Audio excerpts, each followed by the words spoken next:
Okay. Oh, we're rolling. Yeah, so Ben's showing me spider mites. So we have eastern spider mites, which are actual spiders. Not really. Not really. I had this ear of corn, had this little green spider on it. I sent Ben a picture. I'm like, is that spider mite? Oh, he laughed so hard. You were convinced. Well, yeah, that thing, it looked like it was eating my corn, but it wasn't. So, but we're actually looking at actual spider mite damage. He's saying, so this is the top side. So it makes discoloration through the leaf, usually run along the rib, and then they build colonies underneath, lay eggs and stuff like that. Cooler temperatures, we used to think cooler temperatures slowed them down. Excuse me.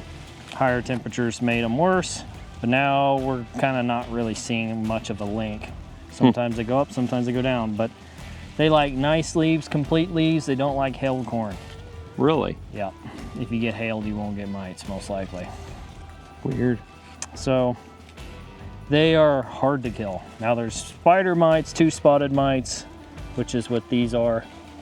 I actually don't see any active, but you need a little magnifying glass to see it and tell if they're moving and they're alive. Because crazy to think something that small could hurt. Because they grow out of control. Really? So red mites are another thing. You can see them a little better. They're easier to kill. Okay. But they get out of control real fast. So I'll be darned. this is a mite. This is a lower pop field. See, I don't see any active on here. Okay. This is a lower pop field. It's got 35 pounds in, which we're kind of in a spot where it skipped a little bit. This is 20,000. And this part is irrigated. Yeah. 20,000. 35 pounds in, and we put humic, and that's it.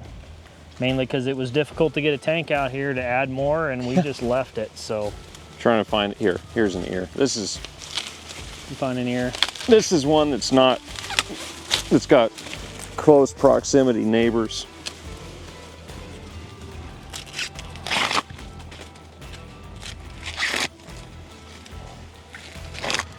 One of the ears at the west looks pretty good in this area.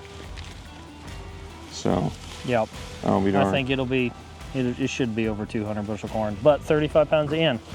And put nothing else. We put a pre down and that's it.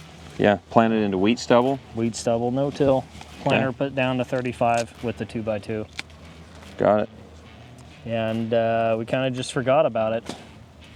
And then it got closer time to tassel and we come and looked and I actually pulled the tank out. That's why there's a trail out here. And we decided we're not gonna do anything. So we left it, pulled the tank back out, moved it to another field. Spider mites, no-till corn. We are now in irrigated. We've been walking a lot of dry land. Yep. But deficiencies are. And you're gonna chop this. The plan for this is to chop for feed. It's gonna get chopped. Okay. Yep. All right. Corn silage.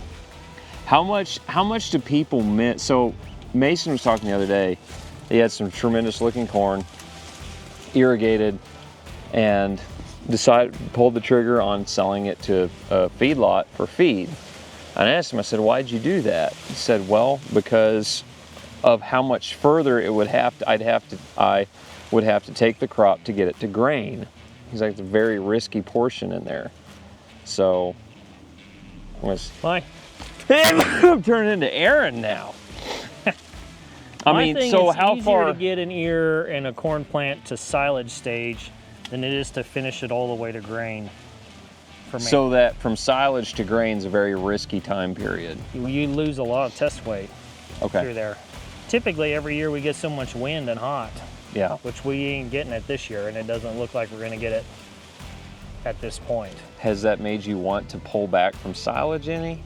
I mean, sure, but we priced silage when it was still over $5, so. So dollars wise, there's more money there. I'm not going back. So. With less risk. With less risk. Got it. All right. So sweet. It allows me to push the envelope further. Yeah. So there you go. That's as good as my rained on all the time corn back home that I tried my butt off on. Yep.